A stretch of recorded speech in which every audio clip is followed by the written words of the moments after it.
I'm delighted to be here at the Anglican Consultative Council and just to experience what this is about. I've heard of it from Archbishop John, and it was very interesting just to see people from all over the Anglican communion, from various parts of the world, just talking about the realities and the context of their own churches. One of the things I would commend the Council on is they're starting with good news.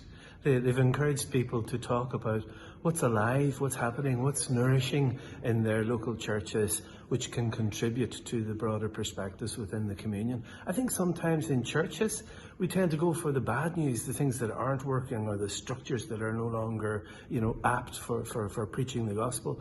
But it is very important to share the really good things that are happening on the ground. And these are indeed happening in our own church, in the Anglican churches, and I think it's very important for the world.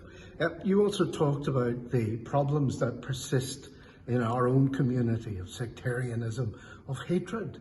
But at the same time, the fact that you and Archbishop John work so closely together, do you think that message resonated with the audience here? I hope so. I think that whenever people are involved in conflict, it's really important for Christians to try to bring hope. And actually the theme of this week's deliberations here in Belfast for the Anglican Communion is called to one hope. And the hope that we can bring together as Christian church leaders is much greater than what we can do separately. To be together adds value to our message, it adds credibility and authenticity. And I think that's what's happening here in Ireland. The various church leaders are recognising that we in some ways may have helped to contribute to the divisions and the sectarianism here.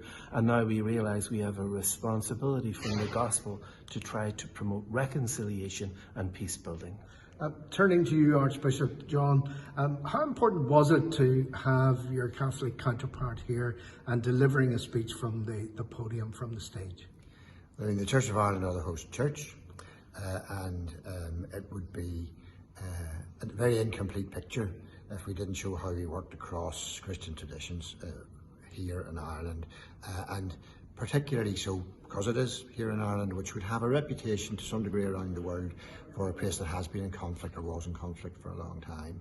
So it's good to have Archbishop Eamon here to show that relationships are good, that we can work together, but not to be too kind of rosy about it, that there are still lots of challenges to be faced. But it is a very important thing which Archbishop Eamon said about concentrating, or at least beginning to think about, when we think about reconciliation, about what we have achieved and about the good things that are happening, will continue to happen, and to build on those.